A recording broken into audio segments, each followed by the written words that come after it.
Luck can be practiced. The author is Dr. Hiroshi Tasaka, a doctor of nuclear engineering and a former national policy advisor to the Japanese Prime Minister. Why is it that some people seem to be very lucky and have a smooth ride in life, with every choice leading them to a more enviable life? And why do some people always complain that bad things happen to them one after another, and even others can't stand to see them and advise them to go and change their luck?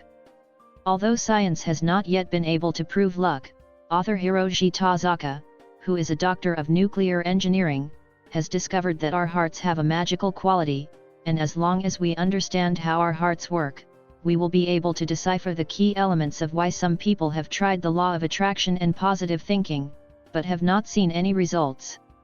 In addition to using quantum physics and other modern physics to explain the workings of cosmic fluctuations, the book also proposes 3 exercises that can boost your luck, so that readers can implement the practical steps to boost their luck. Why is fortune telling accurate? Do you believe in fortune telling? Do you think fortune telling is a kind of superstition? Actually, I don't believe in all kinds of fortune telling, but when I think about it, I have a few experiences where I was so accurate that I had to believe in it. It happened when I was in the 2nd grade of junior high school. It was the year before the joint entrance examination, (JEE), for high schools, and my first choice was to go to Toritsu H High School. With my grades, it wasn't difficult for me to get into H High School. At that time, someone introduced my mother to a fortune teller who was known for his accuracy. My mother asked him to tell me if I would get into H High School, but no matter how many times she read my fortune, the result was I won't get into H High School. But that was the school I was supposed to go to, and I wondered, I'm not going to get sick on the day of the test, am I? I thought, I'm not going to get sick on the day of the exam, am I? After the New Year's Eve and the promotion to junior high school, something unexpected happened. In Tokyo, the school cluster system was implemented that year, and H High School, K High School, and M High School were placed in the same cluster, and a lottery was held to determine which high school we would go to, so I had no choice but to go to National T High School. As it turned out, the fortune teller was right, and I really couldn't get into H High School.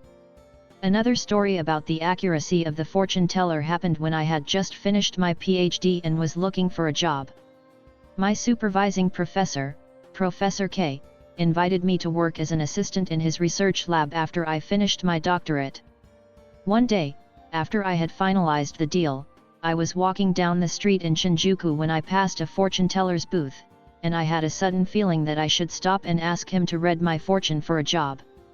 The fortune teller told me for the first time, "You will be promoted by your elders for the rest of your life." I thought to myself, that's true, and the fortune teller then said, "Let me help you figure out what direction this elder lives." During the second fortune telling, I thought, Professor K asked me to be an assistant professor, my home is in Tokyo, and Professor K lives in Shonan, so it should be south. The result was completely different from what I thought. The fortune teller had calculated north. I thought this fortune teller was not accurate at all.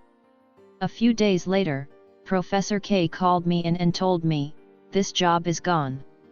This was so disappointing that I had to start looking for another job. It so happened that Director A of Company M, which belonged to a certain consortium, invited me, so I decided to work for Company M. Later I found out that this Director A was the director of Company M. He was a member of a consortium. I later found out that Director A was living in Saitama, which was really north of me. What was even more amazing was that the fortune teller said, "The person who promotes you will be able to climb even higher." Just as the fortune teller said, Director A became the president of M Corporation 14 years later. What do you think after hearing these stories? Of course, we can use the words just by chance to brush it off, but I think there are many people in the world who have had this kind of accurate fortune-telling experience. Some people believe that the reason why fortune-telling is accurate is not because the fortune teller is accurate, but because the person who goes to have his/her fortune told has something deep in his/her heart that invites the result of that fortune telling. In this sense, Apart from the fact that I have encountered very accurate fortune-telling, I have also had a number of marvelous experiences that cannot be explained by science. One of them is future memory. Why do you see the future? Sometimes something happens to us that seems to predict our future in an incredible way. This is called future memory. Let me tell you two stories that happened to me. The first one happened in the summer of 1998, when I was in charge of managing the business department of the above-mentioned consortium, M Corporation. One day I was taking a cab to visit a client in Tokyo, as I usually do, and as I passed through Akasaka Mizukatsu and headed toward Benkei Bridge, I noticed an office building in front of me. I asked the cab driver, "Mr. Driver, what is the name of this building?" The taxi driver said, "This building? This is the recently completed Kyoicho building." I was already 9 years out of school. At that time, I had already been in society for 9 years and had taken hundreds of taxis, but I had never asked the taxi driver about the name of the building on the side of the road. I don't know why I was so interested in this building, but I thought it was incredible. At the end of that year, due to an unimaginable connection, I left Company M and was invited to participate in the creation of a think tank for a bank. When we were almost done talking, a question occurred to me and I asked the head of personnel at the think tank's organizing office. The think tank's office is expected to be set up in a new location. Where will the think tank's office be located? I was surprised by the HR manager's answer. I was so surprised by the answer that I couldn't speak. "The office will be located in the Kyoto Town building," the personnel manager said. Said the HR manager. Was it just a coincidence? I had seen this building by accident that day, and for some reason I suddenly noticed it and asked the cab driver about it. And it happened to be the same building where I would be working in a few months. Was it just a coincidence? Or was I unconsciously predicting that I would be changing jobs and working in this building? Another story happened in 1985. In 1985, I visited a national research institute in our city, Washington, USA, as part of my work. After a week's work, I was planning to spend the weekend at a hotel when an American friend of mine at the institute invited me to go for a drive. During the drive, he wanted to drop off something for a friend, so he drove into a residential neighborhood. I didn't think too much about it and got out of the car to take some pictures of the residential area with my camera. When I got back to Japan, I threw the photos I had taken at that time into a photo box with other photos I had taken on business trips abroad, and they disappeared from my memory. 2 years later, I came to this research organization as a visiting researcher by chance. Upon my arrival, I found a house in our city as a place to stay during this period. A year and a half later, when I finished my work at the research organization, an incident happened when I was packing my luggage before returning to my home country. I happened to see this photo box, so I took out the photos I had taken on a business trip abroad to reminisce about my past life. I was so surprised by one of the photos that I couldn't speak. It was a photo I had taken 3.5 years ago when I was driving around with my American friends. I was living in the house that I had accidentally photographed. Was it a simple coincidence? I was driving around and I accidentally took a picture of a house I saw on the side of the road. There were countless houses like that in the city, and I just happened to take a picture of one of them without realizing it. After my job was confirmed, I was looking for a house in the area, and by chance I found one and moved in. Unbelievably, these two houses were the same house.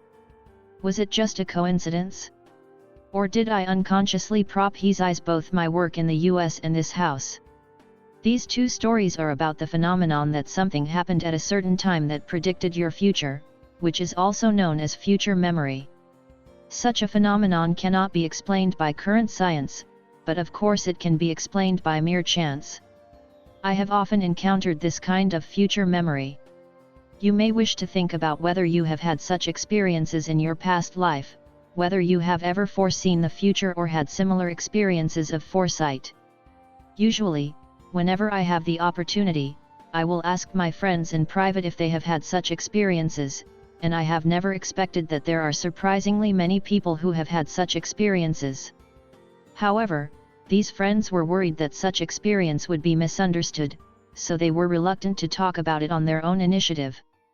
I am also the kind of person who is worried about being misunderstood, so I am actually very hesitant to tell the truth about my own experience in this book. In addition, as I have said many times before, I am a student of science, and I have always been engaged in engineering research, so I really can't accept the unscientific way of explaining these phenomena by linking them to psychic realm, back spirit, supernatural power, or UFOs without any proofs to block my thinking. However, because I have a background in scientific research, I have been thinking about whether there are any scientific explanations for the premonitions, visions, or even memories that I have experienced. Why do phenomena such as premonitions, precognition, and future memories occur in our lives? Can these phenomena be explained scientifically? The inner world, like the electric current, produces positive and negative poles at the same time. The reason for this is that the unconscious mind, as mentioned above, is bipolar in nature and produces thoughts that are completely opposite to those of the surface consciousness. In other words, even if the surface consciousness holds a strong positive thought, unconsciousness holds negative thoughts that are completely opposite. This means that the unconscious has a bipolar nature, and this is the biggest reason why the generally recognized method of changing the unconscious, holding strong positive thoughts in the surface consciousness, does not work. Why? Because our inner world is a lot like electricity. We all know that positive and negative charges exist in equal amounts. As we learned in our elementary school nature experiments, when a silk satin is rubbed against a glass rod, a positive charge is generated on the top of the satin, and an equal negative charge is generated on the satin as well. Like the phenomenon of positive and negative charges, when a positive thought is forced into the surface consciousness, a negative thought will surely arise in the unconscious. Let's take another simple example. When we are determined to do something, if we deliberately speak out loud about our determination, this will happen. For example, when taking an exam, competing in a race, setting a goal at work, or challenging a difficult subject, the louder you say to the people around you, "I'm going to pass the exam. I will win. I will achieve my goal." The more you tell your friends, "I will pass the exams. I will win. I will achieve my goal," the more "can I really do it?" will come out of your heart. I might not be able to do it. What if I don't do it? This is the kind of confusion and uneasiness you feel. In this way, if positive thoughts are deliberately brought to the surface of the consciousness, negative thoughts will surely arise in the unconscious. In addition, the unconscious has a bipolar nature, so if the methods of changing the consciousness that are highly advocated in the community, such as holding on to positive thoughts, repeating positive words, writing down positive words and watching them over and over again, and memorizing positive energy in the mind, none of these methods are successful in achieving the goal. What kind of mind does not generate negative thoughts? What is the best way to do this? What should be done about the polarized nature of the unconscious? Before finding out the answer, it is necessary to think about one thing. Does anyone who brings positive thoughts into the surface consciousness necessarily generate negative thoughts in the subconscious mind? In fact, there is a kind of person who does not subconsciously generate negative thoughts even when he/she pulls positive thoughts into his/her surface consciousness. What kind of person is that? An innocent child. When we ask an innocent child, "What do you want to be when you grow up?" Even if the child answers that he wants to be an astronaut when he grows up, his mind will not think, "Can I really do it? I don't think I'll ever be able to do it, will I? Or what if I don't make it? Or what if I don't make it?" Because children are innocent. Innocence means the absence of evil thoughts, because innocent children do not have evil thoughts, that is, negative thoughts. Adults, by contrast, have not only left the age of innocence, but have even learned to discriminate, and so are prone to have negative thoughts in their minds. This is because discernment literally means dividing things into two different sides, such as truth and falsehood, good and evil, beauty and ugliness, and even achievement and frustration, success and failure, victory and defeat, etc. Therefore, adults who know how to discern can easily generate negative thoughts in their minds.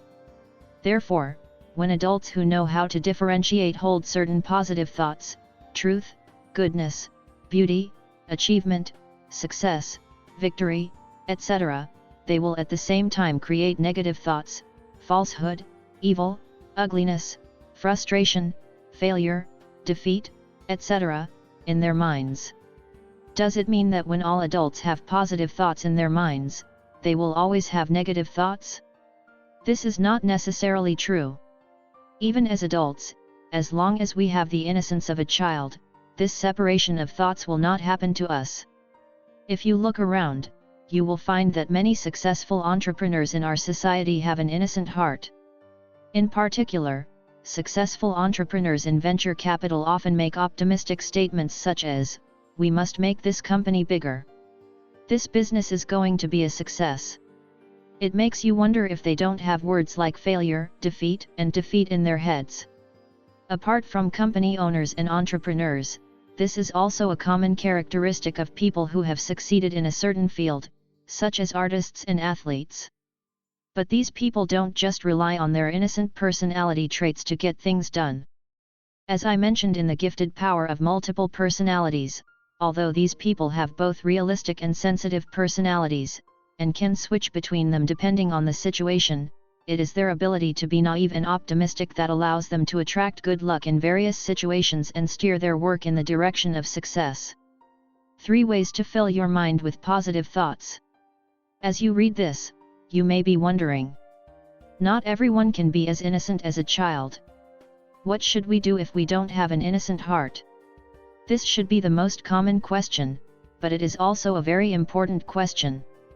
Please recall the main theme of Chapter 3 to clarify the problem we are facing. 1. As long as the surface and unconscious consciousness are filled with positive thoughts, we can attract positive things or encounters, which in turn attracts good luck. 2. Even if the surface consciousness has positive thoughts, the unconscious mind can be tainted with many negative thoughts due to media messages or past experiences, making it impossible for positive thoughts to penetrate. 3. Even if the surface consciousness holds a lot of positive thoughts, the unconscious mind generates negative thoughts that are the exact opposite of those in the surface consciousness. Is there no solution to these annoying problems? Of course there is. This is not a common way to change the unconscious mind. All of the popular methods teach one to strongly hold positive thoughts in the surface consciousness, and then infiltrate them into the unconscious. But this method tends to fail because the unconscious already has many negative thoughts, which undermine these positive thoughts. So the question is how to eliminate the negative thoughts from the surface and unconscious minds. To summarize, it's all in a nutshell. The most important way to change the unconscious is not the way to hold positive thoughts.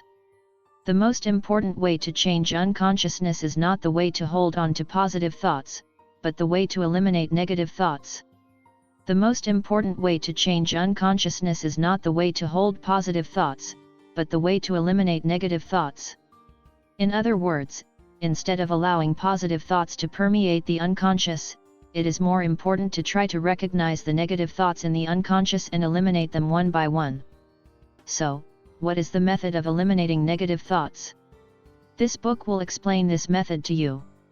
The method is the 3 methods mentioned in the introduction, that is, correcting the habits in life, changing the interpretation of life, and participating in the realization of life. Specifically, they are: 1. The method of purifying the negative thoughts in the unconscious mind. 2. The method of turning over the negative experiences in life. 3.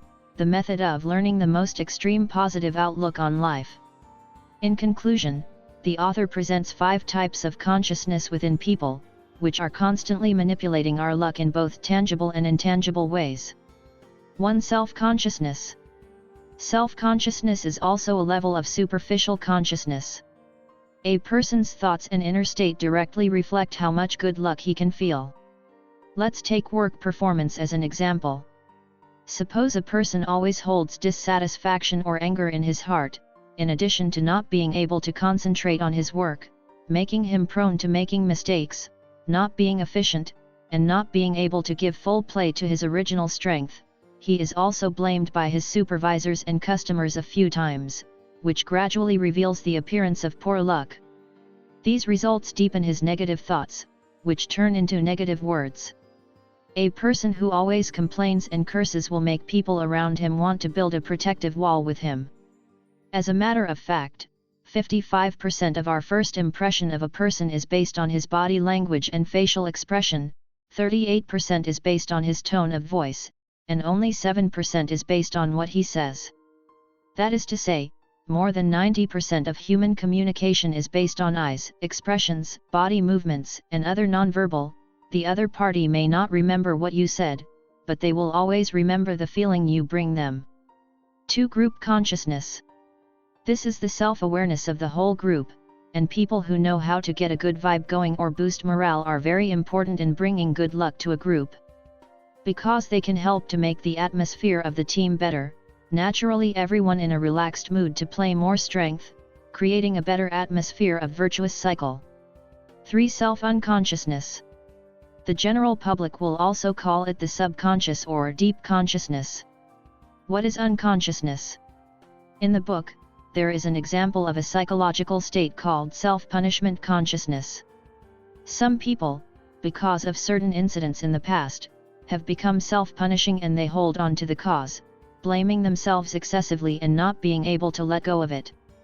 Over time, this intense psychological trauma of not being able to forgive oneself is deposited in the unconscious, which in turn causes them to develop feelings of self-punishment, such as how can someone like me be entitled to happiness? Because they unconsciously feel that they are not worthy of a good life, they unconsciously attract bad luck and make bad things happen in their lives. According to many psychologists who have studied the unconscious, there are a few things in common. Our conscious mind cannot clearly perceive the unconscious state. Unconsciousness is a powerful force, and sometimes it has a great influence on the conscious mind. It can also be said that unconsciousness affects us more strongly than ideational consciousness. It is very difficult to make any adjustments to unconsciousness or to change it consciously. 4. Collective subconsciousness. This is a concept of mental structure developed by the psychologist Jung. People are connected to each other in the deep unconscious world. For example, one day you suddenly think of an old classmate you haven't talked to for a long time, and then the same night you receive a dating invitation from them on social media. This kind of seemingly meaningful connection without cause and effect relationship can also be described as the phenomenon of synchronicity. The fact that similar criminal behavior occurs in many countries or regions at the same time is a sign of the collective unconsciousness of the people affected, because when the overall environment becomes negative, everyone in the group may be affected. Another positive experiment called the Maharishi effect demonstrated that when 1% of a city's population engaged in simultaneous transcendental meditation, the collective unconsciousness was purified and made more positive, resulting in a significant decrease in the city's crime rate. 5. Transcendental unconsciousness. Déjà vu, precognitive dreams, or the feeling that something happened at a certain time that predicted the future, are all similar feelings that the author defines as transcendental unconsciousness. From the point of view of modern physics, the past, the present, and the future all exist at the same time. Nevertheless, the future that is predicted is not the future that will actually materialize, but the future that is most likely to happen and has a higher chance of happening. When we change our planned behaviors through specific actions, it is possible to escape from the most probable future to a different one. The key to attraction legislation, self-unawareness. Of the 5 types of consciousness the authors suggest, the most important is 3 self-unconsciousness. This is the key to success or failure when using the law of attraction. So in order to get what you want and attract good luck, it's essential to understand how the unconscious works. I mentioned earlier that unconscious thoughts are very difficult to change consciously. Why? Unconsciously, the unconscious is affected by a lot of negative news, media, social media posts, etc. Every day, these negative emotions are stored in the unconscious unconsciously. Secondly, negative experiences in the past cause the unconscious mind to hold negative thoughts of self-limitation and self-denial, and these anxieties and fears prevent us from utilizing our original intuition, imagination, and creativity. Third, the unconscious is bipolar in nature. The unconscious is bipolar in nature, generating thoughts that are contrary to the surface consciousness. The inner world is much like an electrical current. When positive thoughts are forced closer to the surface, the unconscious deep inside is likely to create negative thoughts that are contrary to the surface. For example, the more you think, "I'm going to get into XX school," the more likely you are to think, "Can I really do it?" The more you think, the more uneasy you will become. The most important way to change the unconscious mind is not to hold positive thoughts, but to eliminate negative thoughts. This is why some people practice positive thinking and expression very diligently, but no good luck comes, because there are negative beliefs in the unconscious that prevent the realization of their dreams. How to change the unconscious? How to attract good luck? The author suggests 3 ways to attract good luck. 1. Fix your habits, purify the negative thoughts in your unconscious mind. 2. Reinterpretation, reversing negative experiences in life. 3. To penetrate into the realization of life. 1. Utilize the purifying power of language. Don't use negative words, use positive words. Unintentional words can easily penetrate into our unconscious and have a much greater impact than deliberate images or messages. Try to avoid saying things like "This is too hard, I can't do it. No way. It's impossible." Try to avoid strong criticisms such as "I can't do it" and "It's impossible," because after a while it really does make the subconscious feel like it can't be done. Try changing these sentences to "What can I do to increase my chances of winning?" Try changing these sentences to "What can I do to improve my chances of winning?" and we will stimulate the brain to start looking for new possibilities. Don't criticize, praise and thank you. This is the easiest thing to change with practice. The best part of learning to compliment others is that besides feeling the eyes of the person being complimented light up and the corners of their mouths lift up, I also have the opportunity to help the other person discover strengths or traits they haven't yet realized through my own perspective. Sometimes I even get a genuine thank you from the person I'm complimenting, so it's a win-win situation for me. As for the thank you part, I have spent a few years trying to figure out the art of saying thank you.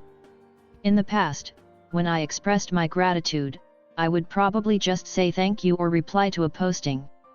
Although I felt that I had said it, in retrospect, the other person might not have received my sincere gratitude from the bottom of my heart. In order to make the message go out successfully, I'm now in the habit of adding the reason for the thank you after the thank you, such as "Thank you for helping me with the dishes, it's great to have you. Thank you for your help in revising this document, it really saved me a lot of time." The purpose of doing this is not only to train yourself to think about why you want to thank the other person, but also to deepen your appreciation for being helped, and at the same time, to make the other person feel that his or her contribution has been recognized, and in turn, he or she will want to help you even more in the future, which is a win-win situation. 2. Realize that you have a lot of successes in your life. Sometimes it's easy to lose sight of what you already have and focus on what you haven't got yet. By thinking back on successes or goals, even the smallest ones, you can realize how many successes you've had in your life. By thinking about past successes, you can help yourself regain your confidence.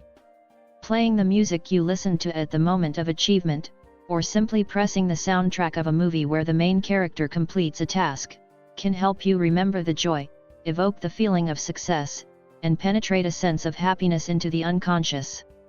Using music to our advantage can redirect feelings to where we want them to be. 3. Recognize yourself as a lucky person. Every lucky person believes that "I am lucky." Adapting Adler's theory, those who are not in a good relationship and complain that they keep meeting scummy guys and girls are not in a bad relationship because they have met the wrong person, but rather, they may not believe that they are worthy of being cherished at the bottom of their heart, and that is why they are attracted to unsuitable people.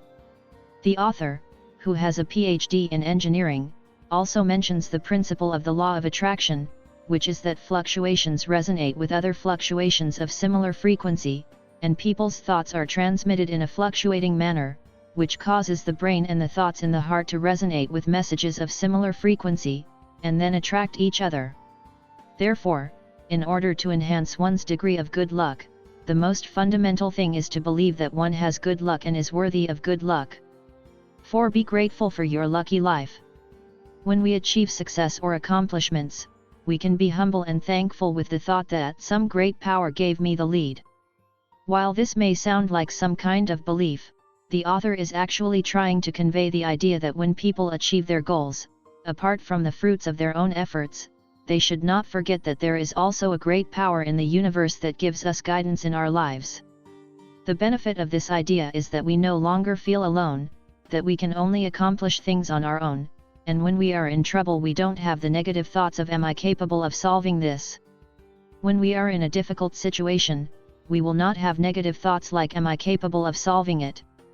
5. Recognize the ultimate successes that life has given us. Being alive is something to be thankful for. Isn't the best thing in life to be alive? The essence of this book is in how to eliminate negative emotions, thoughts, and beliefs from our unconscious mind and turn them into positive realizations and feelings. We don't need to strive to be a 100% positive thinking person, because the more we do it, the more it backfires, but if we are willing to look within and talk to ourselves, we will become more skilled at helping ourselves to adjust to positive attitudes in times of negativity. Regardless of our past luck, we can always build our future and have good luck.